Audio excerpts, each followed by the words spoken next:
Chennai Silks RD Sale. Latest collections at unbelievable prices. Up to 50% offer or branded gifts. T Nagar, Velachery, Krompet and Thiruvallur. America பயப்படுவதே BRICS கரன்சிக்கு தான். பயத்திற்கு பயம் சேர்க்கும் விதமாக இப்போது சீன வெளியுறவுத்துறை அமைச்சர் இந்தியா வந்திருக்கிறார். அவரது இந்திய பயணத்திற்கும் பிரிக்ஸுக்கும் என்ன தொடர்பு? அடுத்ததாக, எப்போதுமே திமிராக பேசும் பாகிஸ்தான் கடந்த மே மாதம் நடந்த சண்டையின் போது கோழைத்தனமாக செய்த ஒரு விஷயம்.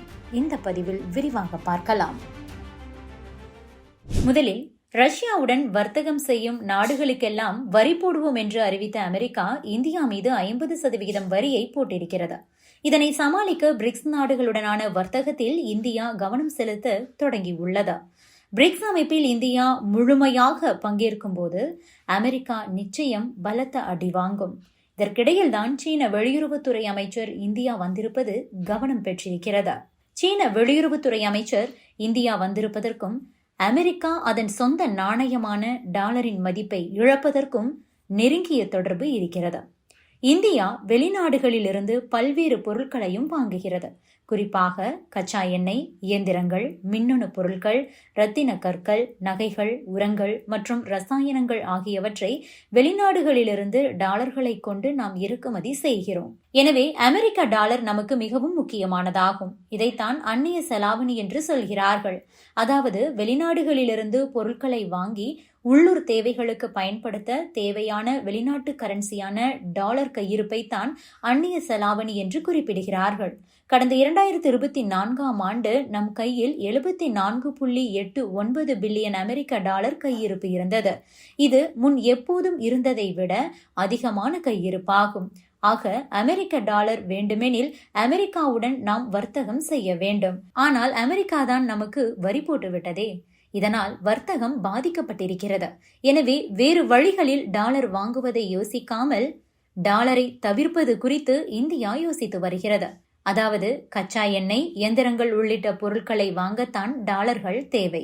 இதே பொருட்களை பிரிக்ஸ் நாடுகள் தங்களது சொந்த கரன்சியில் விற்பனை செய்ய தயாராக இருக்கிறது. உதாரணத்திற்கு ரஷ்யாவை எடுத்துக்கொள்ளுங்கள். ரஷ்யாவிலிருந்து நாம் பெருமளவு கச்சா எண்ணெய் இறக்குமதி செய்து வருகிறோம்.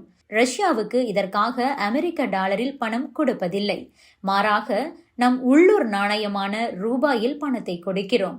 அவர்கள் அதை வாங்கிக் கொண்டு கச்சா எண்ணெயை நமக்கு விற்பனை செய்கிறார்கள். அதேபோல இயந்திரங்கள், மின்னணு சாதனங்கள், ரசாயன பொருட்கள் மற்றும் இதர நுகர்வோர் பொருட்களை சீனாவிலிருந்து நம்மால் வாங்க முடியும். கடந்த ஆண்டு மட்டும் சுமார் 127.71 பில்லியன் அமெரிக்க டாலர் அளவுக்கு சீனாவுடன் நாம் வர்த்தகம் செய்திருக்கிறோம். இதில் 113.46 பில்லியன் அமெரிக்க டாலர்கள் அளவிற்கு நாம் சீனாவிலிருந்து பொருட்களை இறக்குமதி செய்திருக்கிறோம்.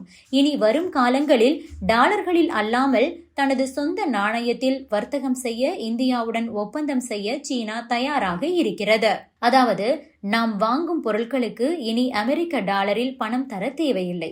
மாறாக ரூபாயில் பணம் தந்தால் போதுமானது.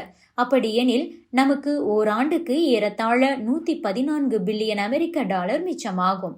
ஒரு புறம் டாலர் கையிருப்பு அதிகரிக்கும், மறுபுறம் நம்முடைய இந்திய ரூபாயின் மதிப்பும் உயரும். இந்த வர்த்தக ஒப்பந்தத்தை இறுதி செய்ய இந்தியா, சீனா தொடர்ந்து முயற்சித்து வருகிறது. அதன் ஒரு பகுதியாகத்தான் சீன வெளியுறவுத்துறை அமைச்சர் இன்று இந்தியா வந்திருக்கிறார். அவர் பிரதமர் மோடியை சந்தித்து வர்த்தக விஷயங்கள் குறித்து உரையாடியிருக்கிறார். இதில் 2 தரப்பிலும் சில ஒப்பந்தங்கள் எட்டப்பட வாய்ப்பிருக்கிறது. அது சாத்தியமானால் நமக்கு டாலரின் அவசியம் கொஞ்சம் கொஞ்சமாக குறைந்துவிடும். எனவே அமெரிக்கா எவ்வளவு வரி போட்டாலும் அது நமக்கு பெரிய அளவுக்கு பாதிப்பை ஏற்படுத்தாது.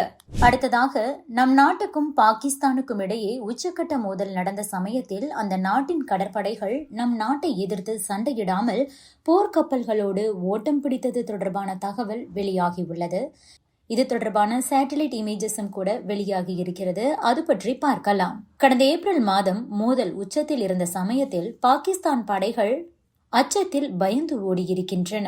கராச்சி கடற்படை கப்பல் கட்டும் தளத்தில் இருந்த போர்க்கப்பல்கள் வணிக முனையங்களுக்கு மாற்றப்பட்டிருக்கிறது. அதேபோல இன்னொரு தரப்பு போர்க்கப்பல்கள் ஈரான் நோக்கி சென்றிருக்கிறது. ஈரானிலிருந்து 100 கிலோமீட்டர் தொலைவில் உள்ள பாகிஸ்தானின் மேற்கு துறைமுகமான குவாடருக்கு கொண்டு செல்லப்பட்டது. இந்தியாவை எதிர்த்தால் போர் பதற்றம் இன்னும் அதிகரிக்கும். அதோடு போர்க்கப்பல்கள் உட்பட கடற்படைகளுக்கு அதிக சேதம் ஏற்படும். இதனால் இந்தியாவை எதிர்ப்பதை விட மண்டியிடுவோம். இதன் மூலம் போர்க்கப்பல்களை காப்பாற்றலாம் என்று பாகிஸ்தான் இந்த வேலைகளில் ஈடுபட்டுள்ளது. இதனை சேட்டலைட் இமேஜஸும் கூட உறுதி செய்துள்ளன. அதாவது மே 8ஆம் தேதி கராச்சி துறைமுகம் குறித்த செயற்கைக்கோள் போட்டோக்கள் ஆய்வு செய்யப்பட்டது. அப்போது போர்க்கப்பல்கள் அதற்கான இடங்களில் நிறுத்தி வைக்கப்படவில்லை, மாறாக வணிக துறைமுகங்களில் நிறுத்தி வைக்கப்பட்டுள்ளது. இந்தியா போர்க்கப்பல்களை குறிவைத்து தாக்கலாம் என்ற அச்சத்தில் அதனை மூடி மறைக்க பாகிஸ்தான் திட்டமிட்டது. இந்தியா மனிதாபிமானம் கொண்ட நாடு. இதனால் வணிக துறைமுகத்தின் மீது தாக்குதல் நடத்தாது. மீறி நடத்தினால் அங்கு பல நாடுகளின் கப்பல்களும் இருக்கும். இது உலக பிரச்சனையாக மாறும் என்று நினைத்த பாகிஸ்தான் தனது போர்க்கப்பல்களை வணிக துறைமுகத்துக்குள் கொண்டு சென்றிருக்கிறது. இது பற்றி இந்தியாவின் ஓய்வு பெற்ற கடற்படை அதிகாரி LC சுரேஷ் பங்காரா கருத்து தெரிவித்துள்ளார். இவர் நம் நாட்டின் கடற்படையில் துணை அட்மிரலாக பணியாற்றியவர். தெற்கு கடற்படை கமாண்டிங் ஆபீசராகவும் பணியாற்றிய அனுபவம் கொண்டவர்.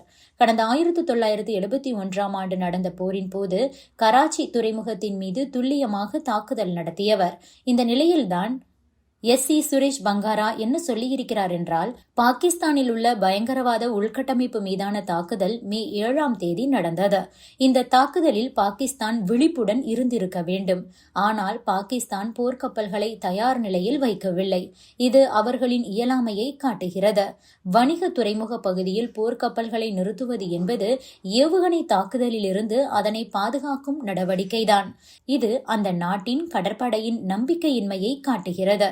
இந்தியா மீது தாக்குதல் நடத்த பாகிஸ்தான் ராணுவ விமானங்களோடு மக்கள் பயணிக்கும் விமானங்களை அனுப்பியது. இது பாகிஸ்தானிடம் வலிமை இல்லாததையும் கோழைத்தனத்தையும் காட்டுகிறது என கூறியிருக்கிறார். இதன் மூலம் பாகிஸ்தான் வாய் மட்டுமே பேசுகிறது. அந்த நாட்டின் ராணுவம் உட்பட முப்படைகளும் நம் நாட்டை எதிர்க்க திராணியின்றி இருப்பது உறுதியாகி உள்ளது. Subscribe to One India and never miss an update.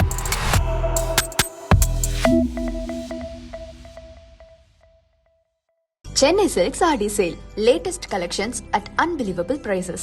Up to 50% offer or branded gifts. T Nagar Velacheri Krompet and Thiruvallur.